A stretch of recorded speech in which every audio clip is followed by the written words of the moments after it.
கிறிஸ்துவுக்குள் பிரியமானவர்களே, மீண்டும் ஒரு புலர்காலை குளிர்ச்சியான காலை நேரத்தை கடவுள் நமக்கு தந்து ஜீவனோடும் சுகபலத்தோடும் அவருடைய சன்னிதானத்திலே சந்தோஷமாக கூட்டி சேர்த்திருக்கிறார்.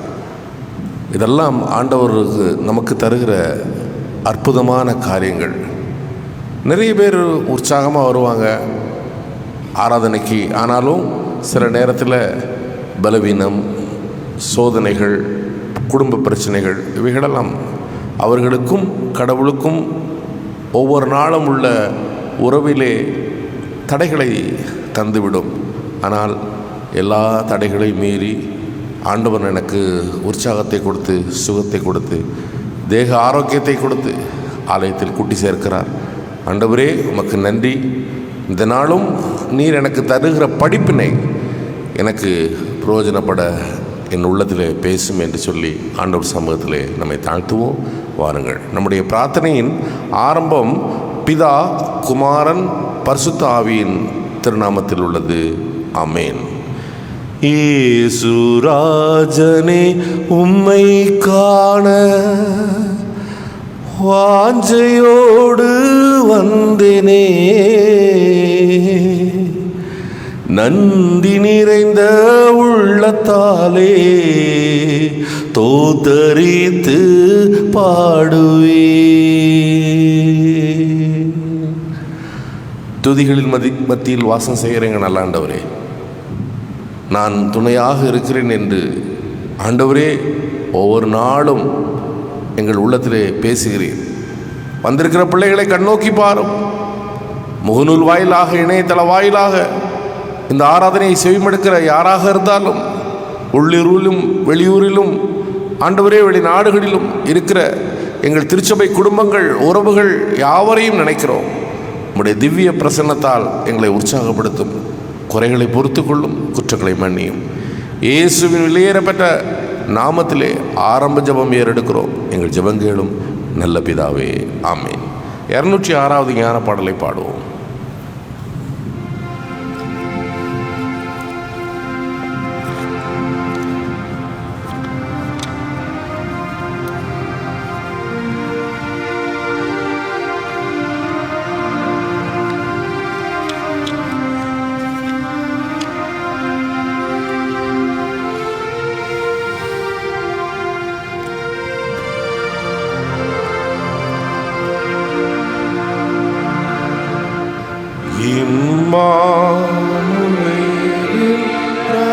இரத்தத்தால் நீரைந்த ஊற்றுண்டே,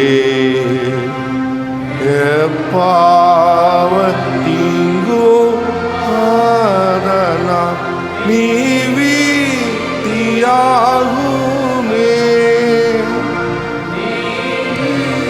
தியாகுமே,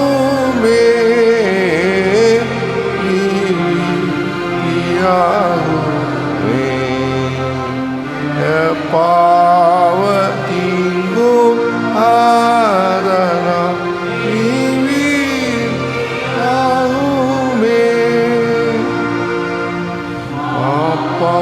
அப்பாவியான கள்ளனும் அவ்வூற்றில் மூழ்கினார், மன்னிப்பு மோஷானந்தமும்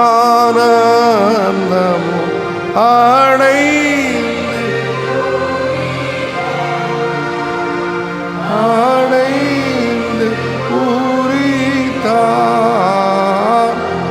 அடைந்து பூரித்தார், மன்னிப்பு மோஷானந்தம் அடைந்து பூரித்தார்.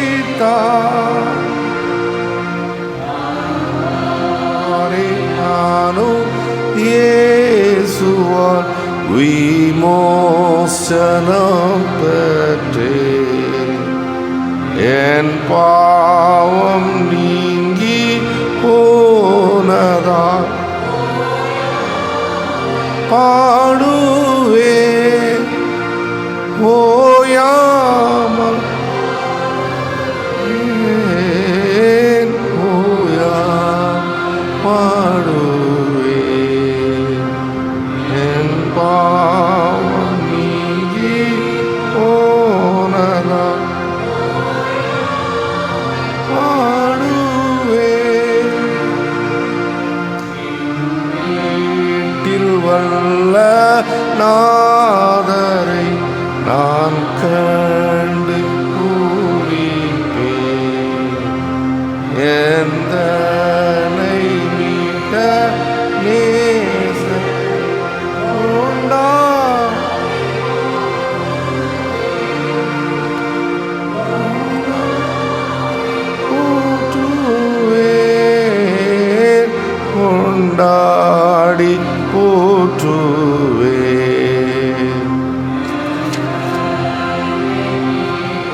32ஆம் சங்கீதத்தை முறையாக வாசிப்போம். எவனுடைய மீறுதல் மன்னிக்கப்பட்டதோ, எவனுடைய பாவம் மூடப்பட்டதோ அவன் பாக்கியவான்.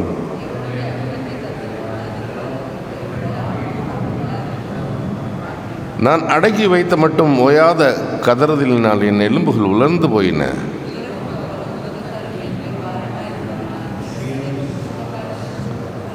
நான் என் அக்கிரமத்தை மறைக்காமல் என் பாவத்தை உம்மிடத்தில் அறிக்கையிட்டேன். என் மீறுதல்களை கர்த்தருக்கு அறிவிப்பேன் என்றேன். தேவரீர் என் பாவத்தின் தோஷத்தை மன்னித்தீர்.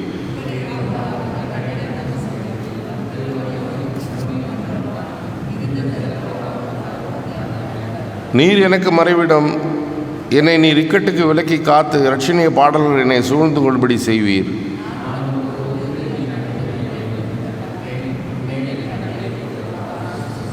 வாரினாலும் கடிவாளத்தினாலும் வாய் கட்டப்பட்டாலன்றி உன் கிட்ட சேராத குதிரையைப் போலவும் புத்தி இல்லாத கோவேறு கழுதையைப் போலவும் இருக்க வேண்டாம்.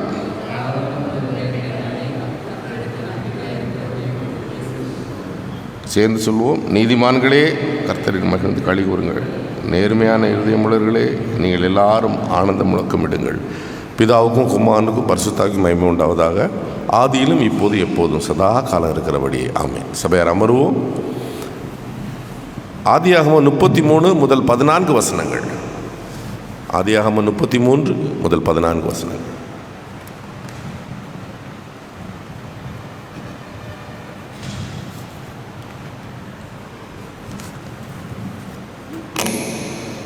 ஆதியாகமம் 33ஆம் அதிகாரம் 1 முதல் 14 முடிய. யாக்கோபு தன் கண்களை ஏறெடுத்து, இதோ ஏசாவும் அவனோடு கூட 400 மனிதரும் வருகிறதைக் கண்டு பிள்ளைகளை லேயாவிடத்திலும் ராகேலிடத்திலும் 2 பணிவிடைக்காரர்களிடத்திலும் வெவ்வேறாக பிரித்து வைத்து, பணிவிடைக்காரிகளையும் அவர்கள் பிள்ளைகளையும் முதலிலும், லேயாளையும் அவள் பிள்ளைகளையும் இடையிலும், ராகேலையும் யோசேப்பையும் கடைசியும் நிறுத்தி, தான் அவர்களுக்கு முன்னாக நடந்து போய் 7 விசை தரமட்டும் குனிந்து வணங்கி தன் சகோதரன் கிட்ட சேர்ந்தான். அப்பொழுது ஏசா எதிர்கொண்டு ஓடி வந்து அவனை தழுவி அவன் கழுத்தை கட்டி கொண்டு அவனை முத்தம் செய்தான். இருவரும் அழுதார்கள். அவன் தன் கண்களை ஏறெடுத்து ஸ்திரீகளையும் பிள்ளைகளையும் கண்டு, உன்னோடு இருக்கிற இவர்கள் யார் என்றான். அதற்கு அவன், தேவன் உமது அடியானுக்கு அவர்களின பிள்ளைகள் என்றான். அப்பொழுது பணிவிடைக்காரிகளும் அவர்கள் பிள்ளைகளும் சேர்ந்து வந்து வணங்கினார்கள். லேயாளும் அவள் பிள்ளைகளும் சேர்ந்து வந்து வணங்கினார்கள். பின்பு யோசேப்பும் ராகேலும் சேர்ந்து வந்து வணங்கினார்கள். அப்பொழுது அவன், எனக்கு எதிர்கொண்டு வந்த அந்த மந்தையெல்லாம் என்னத்துக்கு என்றான். அதற்கு அவன், என் ஆண்டவனுடைய கண்களில் எனக்கு தயவு கிடைக்கிறதற்கு என்றான். அதற்கு ஏசா, என் சகோதரனே, எனக்கு போதுமானது உண்டு, உன்னுடைய இது உனக்கு இருக்கட்டும் என்றான். அதற்கு யாக்கோபு, அப்படியல்ல, உம்முடைய கண்களில் எனக்கு தயவு கிடைத்தது ஆனால் என் வெகுமதியை என் கையிலிருந்து ஏற்றுக்கொள்ளும். நீர் என்மேல் பிரியமானீர். நான் உம்முடைய முகத்தை கண்டது தேவனுடைய முகத்தை கண்டது போல் இருக்கிறது. தேவன் எனக்கு அனுக்கிரகம் செய்திருக்கிறார். வேண்டியதெல்லாம் எனக்கு உண்டு. ஆகையால் உமக்கு கொண்டு வரப்பட்ட என் காணிக்கையை ஏற்றுக்கொள்ளும் என்று சொல்லி அவனை வருத்தி கேட்டுக்கொண்டான். அப்பொழுது அவன் அதை ஏற்றுக்கொண்டான். பின்பு அவன், நாம் புறப்பட்டு போவோம், வா, நான் உனக்கு முன் நடப்பேன் என்றான். அதற்கு அவன், பிள்ளைகள் இளம் பிள்ளைகள் என்றும் கறவையான ஆடு மாடுகள் நடத்த இருக்கிறது என்றும் என் ஆண்டவனுக்கு தெரியும். அவைகளை நான் ஒரு நாளாவது துரிதமாய் ஓட்டினால் மந்தையெல்லாம் ஆண்டு போம். என் ஆண்டவனாகி நீர் உமது அடியானுக்கு முன்னே போம். நான் சேருக்கு என் ஆண்டவனிடத்தில் வருமளவும் எனக்கு முன் நடக்கிற மந்தைகளின் கால்நடைகளுக்கும் பிள்ளைகளின் கால்நடைக்கும் தக்கதாக மெதுவாய் அவளை நடத்தி கொண்டு வருகிறேன் என்றான் என்பது.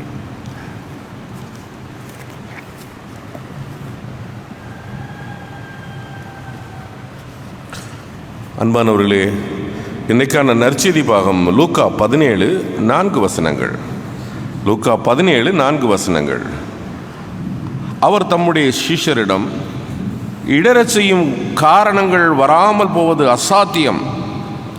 ஆயினும் அவைகள் எவனால் வருகிறதோ ஐயோ அவனுக்கு கேடு வரும். அவன் இந்த சிறியவரில் ஒருவனை இடர செய்வதை பார்க்கிலும் அவன் கழுத்தில் இயந்திர கல்லை கட்டி அவனை சமுத்திரத்தில் தள்ளி போடுவது அவனுக்கு நலமாகும். உங்களை பற்றி எச்சரிக்கையாயிருங்கள். உன் சகோதரன் பாவம் செய்தால் அவனை கண்டித்து பேசு. அவன் மனம் திரும்பினால் அவனுக்கு மன்னிப்பாயாக. அவன் ஒரே நாளில் 7 தரம் உனக்கு விரோதமாய் குற்றம் செய்து 7 தரமும் உன்னிடம் வந்து நான் மனம் திரும்புகிறேன் என்று சொன்னால் அவனுக்கு மன்னிக்க வேண்டும் என்றார் என்பதே. வசனத்தை வாசித்து கேட்ட நாம் நம்முடைய விசுவாசத்தை அப்போஸ்தல பிரமாணம் மூலமாக அறிக்கை செய்வோம். பரலோகத்தையும் புலோகத்தையும் படைத்த சர்வத்திற்கு வல்ல பிதாவாகிய கடவுளை விசுவாசிக்கிறேன். அவருடைய ஒரே குமாரனும் நம்முடைய ஆண்டவருமாகிய இயேசு கிறிஸ்துவை விசுவாசிக்கிறேன். இவர் பரிசுத்த ஆவியினால் கர்ப்பத்தில் உற்பவித்து கன்னிமரி இடத்தில் பிறந்து பொந்துவின் பாத்துகளின் பாடுபட்டு சிலுவையில் அறையுண்டு மரித்து அடக்கப்படப்பட்டார். பாதாளத்தில் இறங்கி 3ஆம் நாள் மரித்தோரிலிருந்து உயிர்த்தெழுந்தார். பரத்திற்கேறி சர்வவல்ல பிதாவாகிய கடவுளுடைய வலது பார்சத்தில் வீற்றிருக்கிறார். அவ்விடத்திலிருந்து உயிருள்ளோரையும் மரித்தோரையும் நியாயந்திருக்க வருவார். பரிசுத்த ஆவியானவரை விசுவாசிக்கிறேன். பொதுவான கிறிஸ்தவ சபையும் பரிசுத்தவான்களுடைய ஐக்கியமும் பாவ மன்னிப்பும் சரீர உயிர்த்தெழுதலும் நித்திய ஜீவனும் உண்டென்று விசுவாசிக்கிறேன். ஆமென். சபையார் அமர்வோம். கிறிஸ்துவுக்குள் பிரியமானவர்களே, ஒவ்வொரு நாளும் ஆண்டவருடைய சன்னிதானத்திலே படிப்பினைகளை பாடங்களை பெறுகிறோம். அதை எந்த அளவுக்கு வாழ்க்கையிலே நம்மை உள்வாங்கிக் கொள்கிறோம் என்று நம்மை நாமே கேட்டுக்கொள்ள வேண்டும். நன்மை செய்ய கற்றுக்கொள்ளுங்கள் இல்லையா? ஆண்டவர் பேசுகிறார். ஆலயத்திற்கு வரும்போது எப்படி வர வேண்டும்? கையால் கட்டப்பட்ட ஆலயமா, நம்ம கையால் கட்டப்பட்ட ஆலயமா, கடவுள் கட்டிய ஆலயமா? எதுக்கு முக்கியத்துவம்? இப்படி நிறைய பாடங்கள் படிப்பினைகள் கடவுள் தருகிறார். நம்ம வாழுகிற உலகம் அப்படி. அன்பானவர்களே, இன்னைக்கு காஸ்பல் லெசன் படித்தோம் இல்லையா? அதில் 4ஆம் வசனம் படிமா. 4ஆம் வசனம்,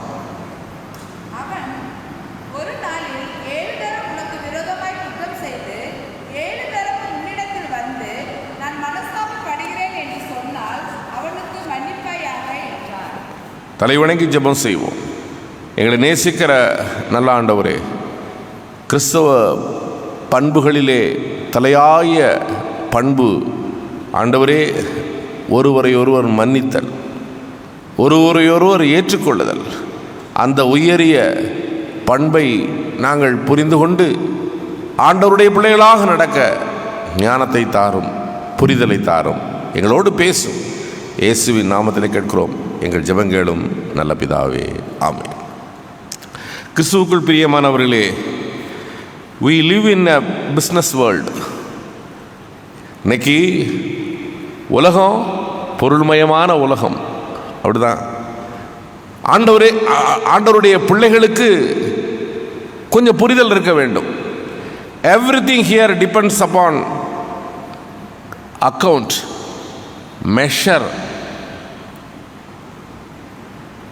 ஆன அக்கவுண்ட். எல்லாத்துலேயுமே அளவு பார்க்கறது, கணக்கு பார்ப்பது. ஒரு கடைக்கு போனால் ஒரு பொருளை நம்மகிட்ட எவ்வளோ இருக்கோ அந்த காரியத்திற்கு நம்ம பொருள் வாங்கலாம். எல்லாவற்றிலும் கணக்கு பார்க்குறோம்.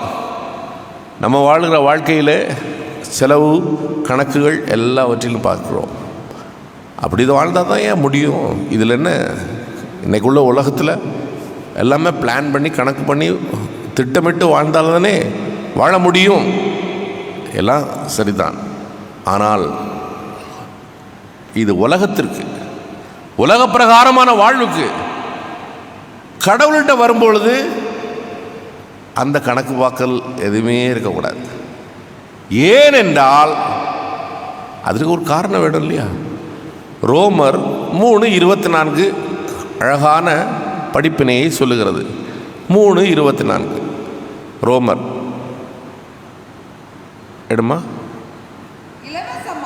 இலவசமாய் அவருடைய கிருபையினாலே கிறிஸ்து இயேசுவின் உள்ள மீட்பை கொண்டு நீதிமான்கள் ஆக்கப்படுகிறார்கள். இலவசமாக, ஃப்ரீ. அன்பானவர்களே, அதற்கு கீழே வசனங்களை படிச்சுட்டு போனா அவர் எவ்வளவு மன்னிக்கிறார். கணக்கு பார்க்கிறவர் அல்ல, காசு எண்ணி கணக்கு பார்க்கறது போல, திட்டமிட்டு சில காரியங்களை செய்வது போல அல்ல. நம்ம காரியத்தில் அவர் கணக்கே பார்க்கல. இலவசமாய் நீதிமான்களாக, நீதிமான்களா கடவுளிடத்திலே சரியான உறவு வைத்திருப்பவன், கடவுளிடத்திலே சரியான உறவு, கடவுள் அவரோடு உள்ள உறவிலே நாம் சரியா இருப்பதற்காக கணக்கே பார்க்கல, நம்ம கணக்கு பார்க்கிறோம். இங்கே அருமையான ஒரு டெக்ஸ்ட்டை படித்தோம் இல்லையா? ஆண்டவர் இடர்கள் வருவது சகஜம்தான், குவைட் நேச்சுரல். ஆனாலும் அது வராமல் இருக்கணும். என்னது? வைராக்கியம், பெருமை, அகந்தை, இவைகளெல்லாம் ஆண்டவரோடு உள்ள உறவிலே, சரியான உறவிலே இடரல் தரக்கூடியது. இடரல் வராமல் இருக்கணும். அப்படி இடரல் உண்டாக்குறவங்க ஐயோ அப்படிதான் சொல்றாரு. பிரியமானவர்களே, சொல்லிவிட்டு அழகான ஒரு வார்த்தை சொல்றார். உன் சகோதரன் பாவம் செய்தால் அவனை கண்டித்து பேசு, அவன் மனம் திரும்பினால் அவனுக்கு நீ மன்னிக்கணும். அவனுக்கு நீ மன்னிக்கணும். ஒரு நாள் 7 தடவை வந்தாலும் நீ மன்னிக்கணும். ஒரு பியூட்டிஃபுல் பேசேஜ் ஓல்ட் டெஸ்டமெண்ட் படித்தோம் இல்லையா? இப்போ அது பயம், தன் சகோதரன் தன்னை கொண்டு போடுவானோ என்று பயந்து கொண்டிருந்த யோசேப்பு, அவனுக்கு எல்லா பரிவாரங்கள் எல்லாம் கொண்டு வந்துட்டு அவனுக்கு பரிசு பொருட்களை கொடுக்குறான். அண்ணன் கண்ணிலேருந்து இறக்கம் வரணும்னு. அவனை பார்த்து சிரிக்கிறான். இதெல்லாம் எனக்கு எதுக்குடா, என்கிட்ட இருக்கிறதே போதும். சொந்த சகோதரன் செஞ்ச தப்புக்காக அவன் வைராக்கியமாக பழிதிருப்பானோ என்று பயந்திருந்தான். ஆனால் அந்த எந்த விதமான உணர்வு இல்லாமல், சலனமே இல்லாமல் அவன் சகோதரனை பார்க்குறான். பார்த்துட்டு பழி வாங்கலை, கோபப்படலை, வைராக்கியம் கொள்ளலை. அன்பானவர்களே, அவன் அப்படியே நீ ஏற்றுக்க அப்படின்னு சொன்ன உடனே அவன் முகத்தை பார்த்து என்ன சொல்கிறான்? அவன் முகத்தை பார்த்து அழகாக சொல்கிறான் யாக்கோபு, உன்னுடைய முகத்தை பார்க்கும் பொழுது எனக்கு கடவுளுடைய முகத்தை பார்த்தது போல இருக்கு. கடவுளுடைய முகத்தை. அப்புறம் மன்னிக்கிறவனுடைய முகம் கடவுளுடைய முகத்திற்கு சமமாக, கடவுளுடைய குணம் அது, மன்னிக்கிற குணம். இன்னைக்கு அன்பானவர்களை ஏன் இதை சொன்னா, நிறைய குடும்பங்களில் மன்னிக்கலை. கணவன் மனைவி உறவிலே மன்னிக்க முடியல, மன்னிக்காமல் வைராக்கியம் கொள்ளுகிறார்கள். அன்னைக்கு அந்த வார்த்தை சொல்லிட்டா, அன்னைக்கு அவர் அந்த வார்த்தை பேசிட்டாரு. என்ன சொல்றீங்க ஐயா, எதுக்கு பேசணும் அவர்கிட்ட? எந்த மன்னிக்க முடியாத மனநிலை, வைராக்கியம் இருக்கிறது கிறிஸ்தவ குடும்பத்திலே, ஆண்டவருடைய பிள்ளைகள் வீடுகளிலே வைராக்கியமே இருக்கக்கூடாது. பிரியமானவர்களே, நீங்கள் வழிந்து பேசணும். தப்பா சொன்னாலும், உங்களை கேலி பேசினாலும் கடவுள் சமூகத்திலே நீங்கள் கரெக்டாக இருக்கணும். அதான் கடவுள் உங்கள்கிட்ட எதிர்பார்க்குறாரு. அவன் எப்படி வேணாலும் நினச்சிட்டு போட்டும், ஆனால் நீ மன்னிக்க வேண்டும், நீ வைராக்கியம் கொள்ளக்கூடாது. ஆண்டவர் கணக்கு பார்த்தார்னா யார் தாங்குவா? எவனுடைய மீறுதல் மன்னிக்கப்பட்டதோ, எவனுடைய பாவங்கள் மூடப்பட்டதோ அவன் பாக்கியவான். கடவுள் கணக்கு பார்த்தார்னா ஒருத்தருமே நிற்க முடியாது. கடவுள் கணக்கு பார்க்கல, இலவசமாய் ஆண்டவர் இலவசமாய், God has puring our heart, free gift of grace, இலவசமாய் அவருடைய கிருபையை தருகிறார். ஆனால் நமக்கு அந்த அளவுக்கு இல்லை, பிராட் மைண்ட் இல்லை, மன்னிக்க முடியல. ஏன் மன்னிக்க முடியல? இடரல் உண்டாகிறவன் கழுத்திலே ஏந்திர கல்லை கட்டி அவனை கடலில் போடணும், ஆழத்தில் போடணும். அது வராமல் இருக்கிறது நல்லது. எல்லாரும் வாழணும், எல்லாருமே இந்த உலகத்திலே வாழணும், யாரையும் அழிக்கிறதுக்கல்ல. ஆண்டவர் அழகா சொல்றாரு, மன்னிப்பு, ஏற்றுக்கொள்ளுதல், ஒருத்தரை ஒருத்தர் அக்செப்ட் பண்றது. குடும்பத்தில் இல்லை, பணித்தளத்தில் இல்லை, போட்டி. இன்னைக்கு எல்லா இடத்துலையுமே தேவையானது இந்த மன்னிப்பு, ஏற்றுக்கொள்ளுதல், வைராக்கியம், கோபம், எரிச்சல், உறவுகளை பிரிக்கிறது அன்பானவர்களே மன்னிப்பு, ஏற்றுக்கொள்ளுதல், மனம் திரும்புதல் குடும்பத்தை இணைக்கிறது, உறவுகளை இணைக்கிறது. வேலை பார்க்கிற இடத்திலே சமாதானம் இல்லை. ஏன் இல்லை? விட்டு கொடுக்க முடியவில்லை, மன்னிக்க முடியவில்லை. ஒருவர் குறையை மனதிலே வைத்துக்கொண்டு வாழுகிறதுனால் ஆலயத்திற்கு வந்தாலும் சன்னிதானத்திலே மன்னிப்பை கேட்கிறோம். ஆண்டவர் திருவிருந்தின் மூலமாக மன்னிக்கிறார், மன்னிப்பை கேட்கிறோம். ஆனால் நாம யாருக்கும் மன்னிக்கிறது இல்லை. இதெல்லாம் தெரிஞ்சு தானே கடவுள் நமக்கு கர்த்தருடைய ஜெபம் சொல்லி கொடுத்தாரு. அப்படிதானா? கர்த்தருடைய ஜெபம் சொல்லி கொடுத்தது எப்படி? நாங்கள் எங்கள் கடனாளிகளுக்கு மன்னிக்கிறது போல ஆண்டவரே நீர் எங்களுக்கு மன்னியும். கொஞ்சம் மனசுல கை வச்சு அந்த பரமண்டல ஜெபம் சொல்லுவோம் போது நம்ம மனசுல வைராக்கியம் வச்சிருக்கோம்ல, அவங்கிட்ட பேசக்கூடாதுன்னு, அவங்கிட்ட பேசக்கூடாதுன்னு அதை நினைக்கணும். நினைச்சா அந்த வார்த்தை சொல்ல முடியாது. நாங்கள் எங்கள் கடனாளிகளுக்கு நாங்கள் மன்னிக்கிறது போல எங்கள் கடன்களை மன்னியும் சொல்ல முடியாது. ஏம்மா நீ கணவனே மன்னிக்கலையே, அந்த ஆள்கிட்ட பேசாம டே ராஜேஷ் டீ இருக்கு சொல்லு, டீ டீ வச்சாச்சு, அவன் தலையை முறிவு செறிஞ்சிக்கிட்டு இருப்பான். அவரு டீயை ராஜேஷ் டீயை குடிச்சாச்சு, இந்தா டம்ளர் கழுவி வைக்க சொல்லு அப்படின்னு பையனை பேரை வச்சு பிள்ளைய பேரை வச்சு எத்தனை குடும்பங்கள் வாழுது தெரியுமா? நிறைய குடும்பங்கள் பிள்ளைகள் பேரை வச்சே கம்யூனிகேஷன், வீட்டில் டைரக்ட் கம்யூனிகேஷன் கிடையாது. யோசித்து பாருங்க. வீட்டில் ஆண்டவர் படம் வச்சுருக்கோம், ஆண்டவரை கும்பிடுறோம். இதற்கெல்லாம் காரணம் குடும்ப ஜெபம் இல்லாத சூழல். பிரியமானவர்களே, 2 பேர் சேர்ந்து பிள்ளையை கூட்டி வச்சு ஒரு கவி பாடி ஒரு சின்ன ஜெபம் பண்ணோம்னா அந்த அட்மாஸ்பியரே வேற. அந்த குடும்ப உறவை நமக்கு பேலன்ஸ் பண்ணோம். பிரியமானவர்களே, கடவுள் மன்னிக்க அழைக்கிறார். மன்னிக்கிற குணம், மன்னிக்கிற மாண்பு. ஒரு சின்ன ஒரு காரியத்தை சொல்கிறேன். ஒரு பள்ளிக்கூடத்தில் நடந்ததா ஒரு ஆசிரியர் பதிவு நீங்கள் பார்த்துருக்கலாம். ஒருவேளை ஒரு விலையுயர்ந்த வாட்சி அப்பா வாங்கினதை பையன் போட்டுட்டு பள்ளிக்கூடத்துக்கு வந்துட்டான். 10ஆம் கிளாஸ் படிக்கிற பையன் வாட்சை காணும். கொஞ்ச நாளுக்கு முன்னாடி அது அவங்க அப்பா வெளிநாட்டிலேருந்து வந்து வாட்ச் வாங்கி கொடுத்தாரு. வாட்சை காணும். பையன் அழுதுட்டு சார்கிட்ட சொல்கிறான், எங்கள் அப்பா வாங்கிட்டு இருந்தது சார், வீட்டுக்கு போனால் சரிதான் அதை வாட்சி காணும் அப்படின்னு. நீ எங்கடா வச்ச அப்படின்னு, சார் இங்கே தான் வச்சேன் சார், இந்த பிடி பீரியட் எடுத்து விளையாடணுமேனு சொல்லிவிட்டு அதை கழட்டி இங்கே தான் வச்சேன் சார், என் பைக்கிட்ட தான் வச்சேன் சார், காணும் சார் அப்படி இப்படின்னு. அங்கே வச்சேன் இங்கே வச்சேன்.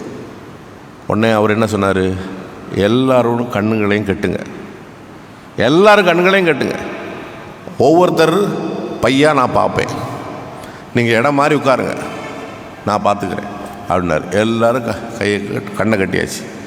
எல்லோரும் அங்கங்கே இடம் மாதிரி உட்காந்தாச்சு. இவர் சாரு ஒவ்வொரு பையா தேடுகார், ஒவ்வொரு பையா பார்க்குறாரு. ஏற்கனவே ஒவ்வொருத்தன் பையன் பாக்கெட்லாம் பார்த்தாச்சு, எங்கே ஒருத்தரும் இல்லை. பையை டெஸ்ட் பண்ணுறாரு, ஒவ்வொரு இருந்த இடத்தெல்லாம் பேக்கு கடைசி எடுத்துட்டார். எடுத்துட்டு எல்லோரும் கண்ணாவு அப்படின்னு சொல்லிட்டு அப்புறம் அந்த பையன்கிட்ட கொடுத்துட்டார். இது ஒரு சம்பவம், அவ்வளோதான். 20 வருஷம் கழிச்சு ஒருத்தன் சாரை பார்க்க வரான்.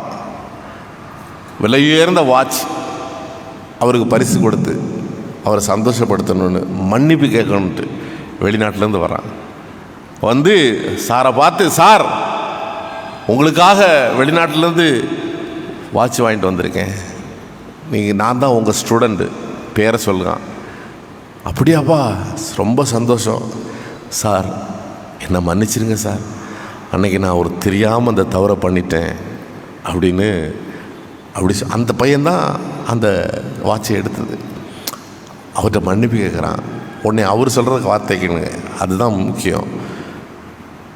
எனக்கு நான் எல்லா பையங்களையும் கண்ணை கட்டினல்ல, கண்கள் பிள்ளைகள் ஸ்டூடெண்ட்டை மட்டும் கட்டலை, நானும் நானும் என் கண்ணை கட்டிட்டு தான்ப்பா ஒவ்வொரு பையா தேடினேன். நீங்கள் யாரும் அதை கவனிக்கலை. எனக்கு நீ தான் எடுத்தன்னு இப்போ தான் தெரியுது. நீ வந்து மன்னிப்பு கேட்குறியே, நான் ஒன்று அன்னைக்கே மன்னிச்சிட்டேன். அந்த சம்பவம் நடந்த இடத்துல யாரு எடுத்தா என்பதை நான் அறிய விரும்பவில்லை. தவறு குவைட் நேச்சுரல். அதுதான் ஆண்டவர் சொல்றார்ல, இடர செய்யும் காரணங்கள் வராமல் போவது அசாத்தியம். அசாத்தியம். இடரல் வரும், சோதனைகள் வரும், இதெல்லாம் நம்ம கம்மக்ராஸ் பண்ண வேண்டிய வரும். ஆனாலும் காட்லி மைண்ட் இருக்கணும். அந்த வாத்தியாருக்கு இருந்த மனசை பாருங்க, எனக்கு தெரியாது நீதான்ங்கிறது இப்போதான்ப்பா தெரியும் அப்படின்னார். காலில் விழுந்து ஆசீர்வாதம் வாங்கிட்டு போனானா. ஒரு இதில் படித்தேன், நடந்த சம்பவத்தை ஒரு ஆசிரியர் பதிவிட்டிருந்தார். பிரியமானவர்களே, எதற்கு சொல்லுகிறேன் என்றால், மன்னிக்கிற மனம் இணைக்கும். ரெக்கன்சிலேஷன் இணைக்கும், உறவுகளை இணைக்க வேண்டும். நம்முடைய வார்த்தை எப்போதுமே உறவுகளை இணைப்பதாக இருக்க வேண்டும், பிரிப்பதாக இருக்கக்கூடாது. ஆண்டவருடைய பிள்ளைகள் வார்த்தைகள், உங்களுக்கு பெர்னார்ட் ஷா சொல்லியிருக்கார்ல, அடுத்தவங்களை பற்றி பேசுறது foolish talk. Talking about third person murder is a foolish talk. அடுத்தவங்களை பற்றி பேசக்கூடாது, நம்மை பற்றி பேசணும். நம்ம ரெண்டு பேரும் சந்திச்சா அடுத்தவங்களை பற்றி பேசக்கூடாது, தேர்ட் பர்சனை பற்றி பேசக்கூடாது. பிரியமானவர்களே, பண்புகளை வளருங்கள். படிப்பினை கடவுள் ஒவ்வொரு நாளும் தருகிறார். நன்மை செய்ய கற்றுக்கொள்ளுங்கள். எவ்வளவு அழகான படிப்பினைகளை கடவுள் நமக்கு சொல்லுகிறார். கேட்குறோம், ஆனால் உள்வாங்கிக் கொள்வதில்லை. கடவுள் இலவசமாய் உங்களை என்னை ஆண்டவன் மன்னித்திருக்கிறார், நீதிமான ஆக்கியிருக்கிறார், அவருடைய சொந்த பிள்ளையாக ஆக்கிறார். No merit, no merits, no account measure, எதுவுமே பார்க்கல அளவு. நீங்களும் அப்படி இருக்க இந்த வசனத்தை கொண்டு ஆண்டவர் உங்களையும் என்னை அழைக்கிறார். அன்பானவர்களே, குடும்பத்திலே தவறுகள் இருந்தால் மன்னியுங்கள், ஒரு ஏற்றுக்கொள்ளுங்கள். வேலை பார்க்குற இடத்துலையும் கூட, ஆலயத்திலும் கூட, நான் தான் கடவுள்கிட்ட கரெக்டாக இருக்கேன்னு யாரும் சொல்ல முடியாது. எல்லோரும் ஆண்டவரிடத்தில் இலவசமாய் பெறுகிறோம்.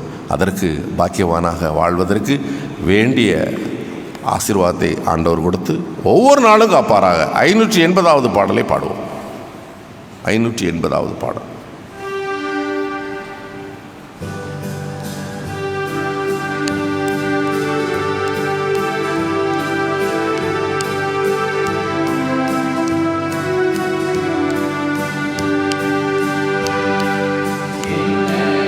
ஆனந்தம் என்ன என் ஆனந்தம் சொல்ல கூடாதே, அண்ணன் கிறிஸ்து என் பாவத்தை எல்லாம் மன்னித்து விட்டாரே.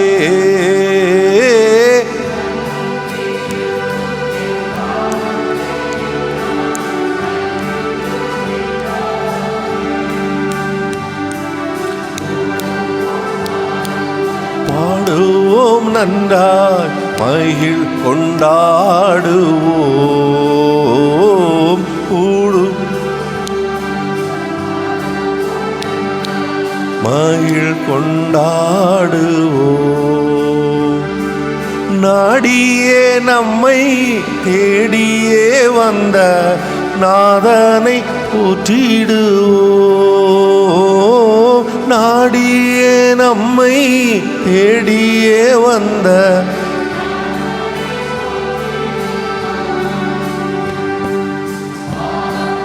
பாவங்கள் கோபங்கள் எல்லாம் பரிஹரித்தாரே. பாவங்கள் சாபங்கள் கோபங்கள் எல்லாம் பரிஹரித்தாரே. தேவாதி தேவன் என் உள்ளத்தில் வந்து தேற்றியே விட்டாரே. உள்ளத்தில் வந்து தேற்றியே விட்டாரே.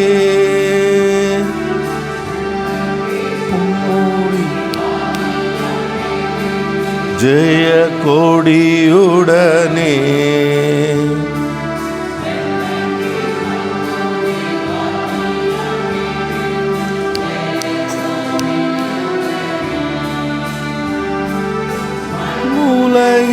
வந்து விண்ணுலகில் சென்ற மன்னனை தூற்றிப்போ, மண்ணுலகில் மன்னனை தூத்தரிப்போ.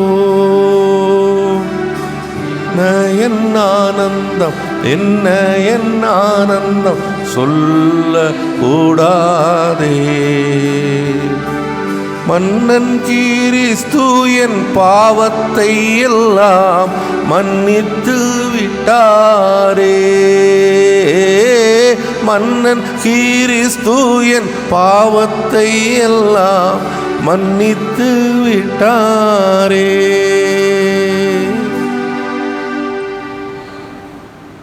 ஜெபம் செய்வோம். அளவில்லாமல் எங்களை நேசிக்கிற நல்ல ஆண்டவரே, எல்லாவற்றிலும் அளவோடு வாழ வேண்டும் என்று திட்டமிடுகிறோம் சுவாமி. அளவில்லாத கிருபையினால் எங்களை மீட்டு ரட்சித்துக் கொண்டீர் ஆண்டவரே. இந்த நாளிலும் அழகாக நீர் எங்களோடு பேசினதற்காக நன்றி செலுத்துகிறோம். கடுமையான வேதனையை, தகிக்க முடியாத துன்பத்தை, சதை பிண்டங்களெல்லாம் சொல்லொன்னா துயரத்திலே, இரத்த வெள்ளத்திலே ஆண்டவரே, சதை பிண்டங்கள் ஆடும் பொழுதும் இரத்தம் கசியும் போதும் வலியின் உச்சத்திலே சிலுவையை எடுத்து ஆணி அடித்து அந்த சிலுவையை நாட்டுகின்ற வேளையிலே நீ சொன்ன அந்த வார்த்தை எத்தனை அர்த்தமுள்ள வார்த்தை. பிதாவே, இவர்களுக்கு மன்னியும், தாங்கள் செய்வது இன்னதென்றே அறியாமல் செய்கிறார்களே என்று கனிவோடு நீர் பேசின வார்த்தை எங்கள் உள்ளத்தை, கல்லான எங்கள் உள்ளத்தை ஆண்டவரே மாற்றுகின்ற சக்தி உள்ளது. ஆண்டவரே, எத்தனை வைராக்கியங்கள், கோபங்கள், எரிச்சல்கள் எங்கள் குடும்ப வாழ்க்கையை சிதைக்கிறது சுவாமி. என் கணவர் தானே ஒரு வார்த்தை பேசிவிட்டான், என் மனைவி தானே ஒரு வார்த்தை சொன்னாள், என் பிள்ளை தானே, என் பெற்றோர் தானே, என் அம்மா தானே, என் தாய் தகப்பன் தானே. எத்தனை குடும்பங்களிலே விரிசல். ஆண்டவரே, நெருப்பு துண்டை அள்ளி வீசுவது போல் கோப வேசத்திலே வார்த்தைகளை கடத்துகிறோம். நிதானித்து பேச இடரல் வருவது அசாத்தியம். ஆண்டவருடைய பிள்ளைகள் என்று எங்களுக்கு எவ்வளவு இலவசமாய் எங்களை கிருபையாய் மீட்டு உம்முடைய பிள்ளையாக மாற்றியிருக்கிறீர். எத்தனை தூரம் எங்கள் பாவங்களை மன்னிக்கிறீர். எவனுடைய மீறுதல் மன்னிக்கப்பட்டதோ, எவனுடைய பாவம் மூடப்பட்டதோ அவன் பாக்கியவான் என்று சங்கீதக்காரன் முழங்கினானே. எல்லாம் எங்களுக்கு படிப்பினையாக இந்த காலை வேளையிலே ஆண்டவரே, உமது பிள்ளைகளுக்கு நீ தந்தீர், அதற்காக நன்றி செலுத்துகிறோம். ஆர்வத்தோடு ஆண்டவரே, இந்த மழை தூவுகின்ற நேரத்திலும் ஆர்வத்தோடு ஆலயத்திற்கு வந்த உமது பிள்ளைகளை ஆசீர்வதியும். ஆண்டவரே, கால சூழ்நிலைகள் நிறைய பேருக்கு காய்ச்சல் பலவீனங்களை வருத்துகிறது. ஆண்டவரே, எங்கள் திருச்சபை மக்கள், உறவுகள், குடும்பங்களிலே பலவீனம் வராதபடி பாதுகாத்து கொள்ளும் மக்கள். ஆண்டவரே, பாதுகாத்து கொள்ளும். ஆண்டவரே, ஆண்டவரே, மருத்துவமனையில் இருக்கிறவர்கள் உண்டு, வீட்டிலிருந்து சிகிச்சை பெறுகிறவர்கள் உண்டு. ஆண்டவரே, நானே பரிகாரியாக கர்த்தர் என்று சொன்னவரே பொறுப்பெடுத்துக் கொள்ளும். இந்த நாளை விசேஷித்த நாளாக பார்க்கிற பிள்ளைகள் உண்டு.